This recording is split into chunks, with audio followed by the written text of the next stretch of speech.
వార్తలు నేటి SLM news ప్రేక్షకులకు నమస్కారం. నేటి వార్తలకు స్వాగతం. మంచిర్యాల జిల్లా క్యాతన్పల్లి మున్సిపాలిటీలోని గ్రీన్ఫీల్డ్ హైవే రోడ్డు 63 డిజైన్ ను ప్రభుత్వం మార్చాలని డిమాండ్ చేస్తూ గద్దెరాగడి హైవేపై బాధితులు ప్లకార్డులు పట్టుకొని నిరసన వ్యక్తం చేశారు. ఈ సందర్భంగా వారు మాట్లాడుతూ మేము జీవిత కాలమంతా సంపాదించిన సంపదతో ఇక్కడ భూములు కొన్నామని, గ్రీన్ఫీల్డ్ హైవే రోడ్డు 63 పేరుతో మా భూములు లాక్కుంటున్నారని, ఈ భూములకు ప్రభుత్వం మార్కెట్ రేటు కట్టివ్వకుండా 1953 సంవత్సరం నాటి లెక్కలు కట్టిస్తుందని ఆవేదన వ్యక్తం చేశారు. దీంతో మా కుటుంబాలు రోడ్డున పడుతున్నాయని, ప్రభుత్వం మాకు న్యాయం చేయకపోతే మా ఆందోళనను తీవ్రంతరం చేస్తామని ప్రభుత్వాన్ని హెచ్చరించారు.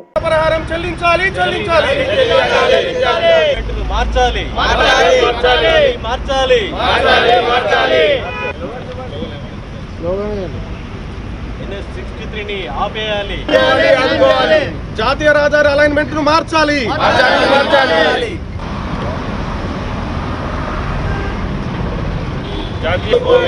భూమికి బదులు భూమి ఇవ్వాలి.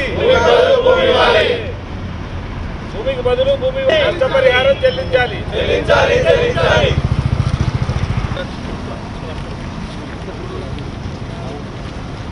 న్యాయం జరగాలి. న్యాయం జరగాలి. బాధితులందరికీ న్యాయం జరగాలి. న్యాయం జరగాలి. న్యాయం జరగాలి. నష్టపరిహారం చెల్లించాలి. మార్కెట్ విలువ ప్రకారం నష్టపరిహారం చెల్లించాలి. పాత విలువ మాకు వద్దే వద్దు.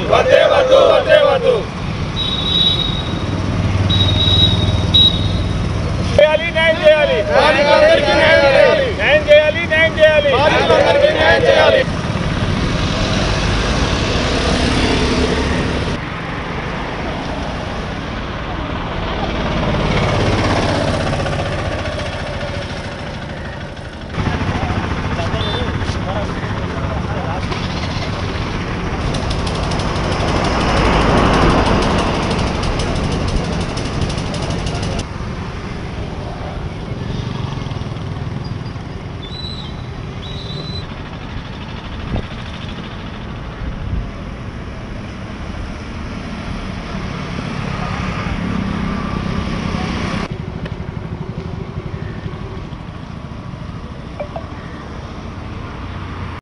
మంచిర్యాల టు ఆర్మూరు జాతీయ రహదారి NH63లో చాలామంది కుటుంబాలు, దాదాపు 200 మంది కుటుంబాలు పోతున్నాయి.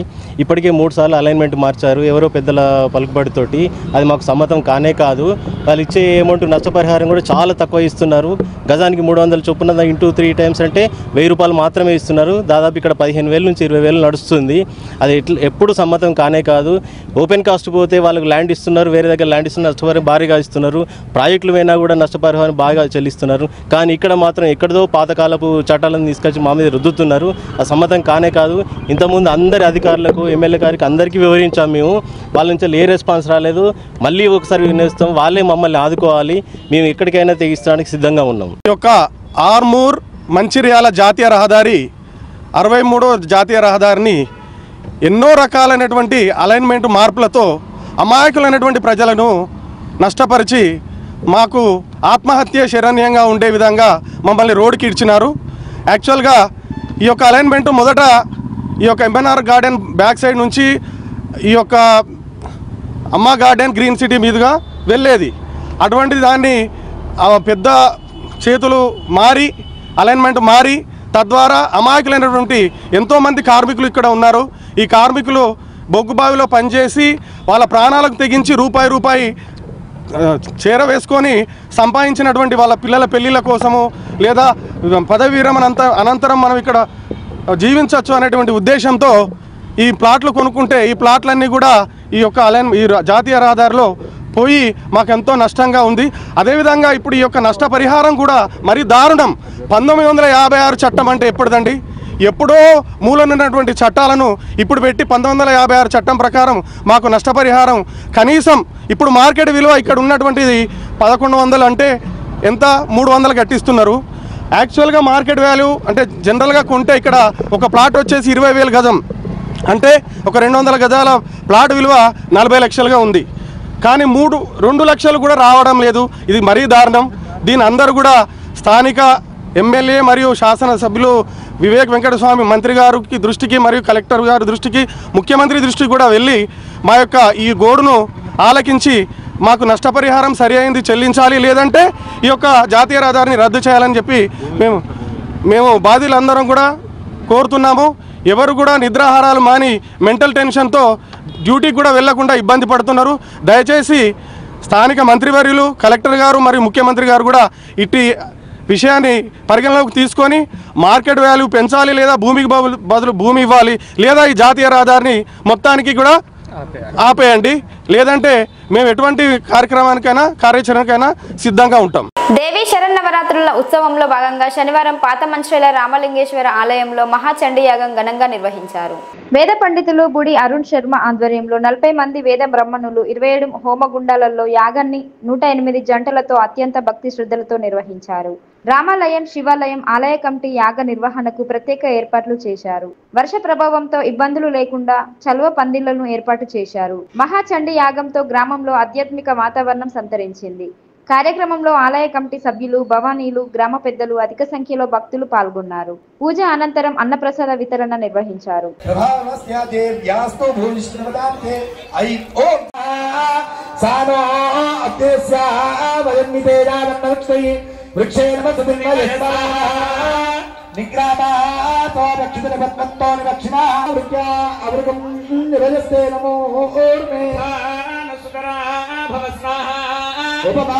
ఉపదేగా ఇవాకరం హితర్దివా రాత్రిస్తో మన్నదిక్షే స్వాహా. ఓం అహం రుద్రే విరవసో విష్ణయాన్యహమాదిత్యై ఋతవిశ్వదేవై అహం మిత్రావరుణో భావివర్మ్యహంరాజ్ఞి అహమశ్వినో భాస్వాహా. అహం సోమమా అనసం దువర్మ్యహందస్తార ముతపోషణం భగం అంతదామిత్రవిదం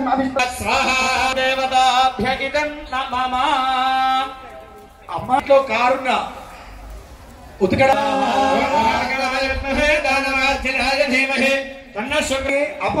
అపమృత్యు గాని మనకి ఎలాంటి కావాలి కాబట్టి అందరూ కూడా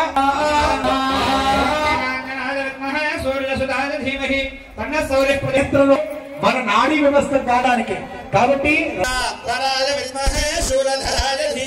తల్లిదండ్రులు చేసిన పాపం మొత్తం పిల్లలు మోస్తారు. ఎక్కడైనా ఎందుకు చేత అంటే పిల్లలు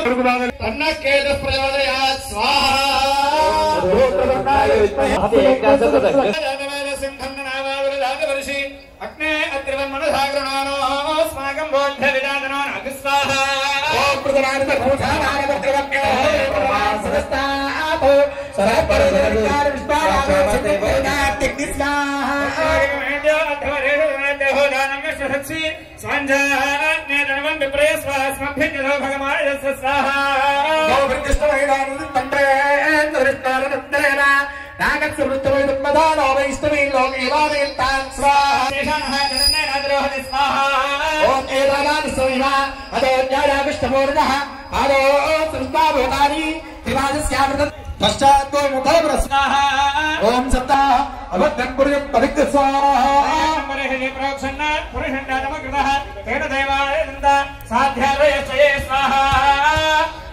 తస్మాత్ సర్వభూతాః రసవాని చక్రే ఛటాంత చక్రే విశ్వాతో యదస్సాయాయ స్వాహా.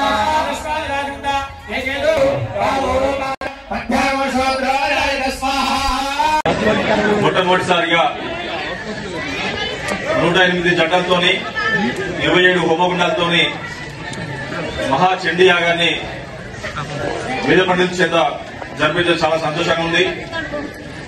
ఈ యొక్క చండీ హోమానికి సహకరించినటువంటి దాతలు కావచ్చు, ఊరు గ్రామ పెద్దలు కావచ్చు, అందరికీ పేరు పేరు ధన్యవాదాలు తెలియజేస్తూ ఈ హోమగుండాలలో మా కూర్చున్న దంపతులకు అదేవిధంగా సహకరిస్తున్నటువంటి కుటుంబ సభ్యులందరికీ కూడా మరొకసారి శ్రీ రామలింగేశ్వర ఆలయ తరపు నుండి వారికి ధన్యవాదాలు తెలియజేసుకుంటూ ఏదైతే చాలా నిన్నటి వరకు కూడా వర్షాలు కొట్టినాయి.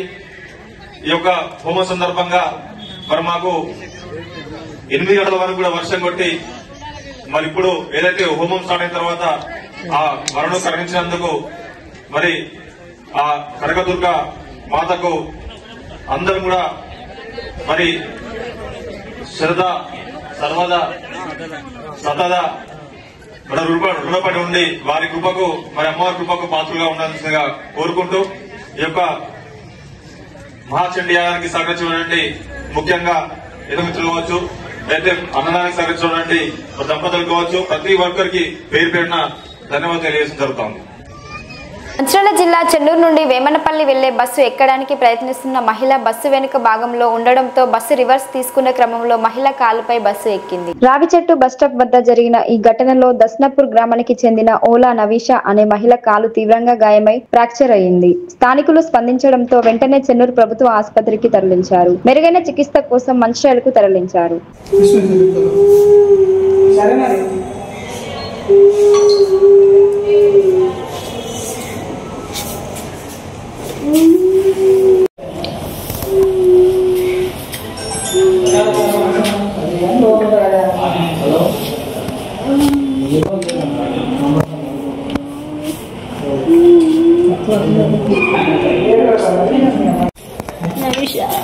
ఏమైంది? ఎట్లా? చెట్టు దగ్గర ఉన్నాము, అది రివర్స్ వచ్చింది. ఫస్ట్ ఆగింది, తర్వాత రివర్స్ వచ్చి ఇట్లా కాలు పడ్డది దాని కింద. ఆయన మళ్ళీ ఇటు ఇటు ముందు పోనీక మళ్ళీ వెనక్కి వచ్చి మళ్ళీ ముంగడు పోనిచ్చాడు. అట్లా బాగా ఎవరు పోతారు? ఇంటికి చెన్నూరుకి వచ్చి చెన్నూరు మున్సిపాలిటీ పరిధిలో ముందస్తుగా బతుకమ్మ వేడుకలను ఘనంగా నిర్వహించారు. మున్సిపాలిటీ కమిషనర్ ఆర్పి ఆధ్వర్యంలో సీఏలు, మహిళా సిబ్బంది అందరూ కలిసి సాంప్రదాయంగా బతుకమ్మలను అలంకరించి పాటలు పాడుతూ ఉత్సాహంగా సంబరాలు జరుపుకున్నారు. పూలతో అందంగా తీర్చిదిద్దిన బతుకమ్మల చుట్టూ చిందులు వేసిన మహిళల ఆనందం చూసి అక్కడి వాతావరణం పండగలా మారింది. చిన్నారులు, సిబ్బంది అందరూ కుటుంబ సభ్యుల్లా పాల్గొనడం ఈ వేడుక ప్రత్యేక ఆకర్షణగా నిలిచింది. ఈ సందర్భంగా కమిషనర్ మాట్లాడుతూ బతుకమ్మ మా తెలంగాణ ఆడబిడ్డ ఆత్మ గౌరవానికి ప్రతీక. ఇలాంటి సాంప్రదాయాలను తరతరాలకు చేరవేయాలి అని పేర్కొన్నారు. ఇకపై మరింత పెద్ద ఎత్తున బతుకమ్మ వేడుకలను నిర్వహిస్తామని హామీ ఇచ్చారు.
నమస్కారం. ముఖ్యంగా గౌరవనీయులైన చెన్నూరు మున్సిపాలిటీ కమిషనర్ గారికి నమస్కారం. ఎందుకంటే ఈరోజు సద్దుల బతుకమ్మ గ్రాండ్గా జరుపుకోవడానికి మహిళలందరినీ మున్సిపాలిటీ ఆఫీస్కి పిలిచి పూలు అరేంజ్ చేసి బతుకమ్మ పేర్చి మహిళలతో ఆటపాటలు పాడించినందుకు మా మహిళలందరి తరఫు నుంచి కమిషనర్ గారికి హృదయపూర్వక ధన్యవాదాలు. ఈ సద్దుల బతుకమ్మ అనేది ఎందుకు జరుపుకుంటారు అంటే ఇది తెలంగాణలో స్వచ్ఛమైన తెలంగాణ పండుగ. ఈ బతుకమ్మను జరుపుకోవడానికి కారణం ఏంటి అంటే ఇది అమావాస్య నుండి స్టార్ట్ అయ్యి సద్దుల బతుకమ్మ 9 రోజులు జరుపుకునే గౌరీ పూజ. ఈ సీజన్లో రకరకాల పూలు పూస్తాయి కాబట్టి ఈ రకరకాల పూలను తీసుకొచ్చి 9 రోజులు గౌరీదేవికి ముత్తైదుగా పూజించి సద్దుల ప్రసాదాలు తయారు చేసి ఆ ప్రసాదాలతో అమ్మవారిని పూజిస్తారు. ఇది తెలంగాణలో పండగ జరుపుకునే పండుగ. ఈ పువ్వులన్నీ ఏం చేస్తారంటే బతుకమ్మని చేసి సద్దుల రోజు ఈ పూలని నీళ్ళల్లో కలపడం జరుగుద్ది బతుకమ్మని. ఎందుకంటే ఈ సీజన్లో అంటువ్యాధులు రావడం, నీళ్ళ వల్ల రకరకాల రోగాలు రావడం జరుగుద్ది. అనేక రకాల చెట్ల నుంచి పూచిన ఔషధ గుణాలున్న ఈ పుష్పాలని నీళ్ళల్లో కలపడం వల్ల నీళ్లు శుద్ధి అవుతాయి కాబట్టి ఆ నీళ్లు మనం తీసుకోవడం వల్ల రోగాలు కూడా రాకపోవడానికి ఒక కారణము. గౌరీదేవిని ఈ 9 రోజులు ముత్తైదులు పూజించి బతుకమ్మల పండుగ జరుపుకుంటారు. ఈ బతుకమ్మ పండుగ అనేది అంటే ఈ పువ్వులు ప్రకృతి, నీరు, భూమి, గాలి, నిప్పు ఉన్నంత కాలము ప్రకృతి బతికుందని తెలపడానికే ఈ పండుగ జరుపుకుంటారు. ఈ పండుగ రోజు మహిళలందరూ రకరకాల నగలు పెట్టుకుంటూ రకరకాల వస్త్రాలు, పిల్లలు పెద్దలు అందరూ సంతోషంగా జరుపుకునే పండుగ. ఇలాంటి తెలంగాణలో జరుపుకునే పండుగ ఇది మన సాంప్రదాయం పండుగ కాబట్టి ఎవరు సాంప్రదాయాన్ని మర్చిపోకుండా మన పుట్టిన పిల్లలకు కూడా ఈ సంప్రదాయాలు నేర్పాలని కోరుకుంటూ గౌరవనీయ కమిషనర్ సార్కి ఈ ఏర్పాటు చేసినందుకు మా అందరి తరఫు నుంచి ధన్యవాదాలు. చెన్నూరు. నేటి ఎస్ఎల్ఎన్ న్యూస్ ఇంతటితో సమాప్తం. తిరిగి ప్రసారం అయ్యే ఎస్ఎల్ఎన్ న్యూస్లో మళ్ళీ కలుద్దాం. అంతవరకు సెలవు. నమస్కారం.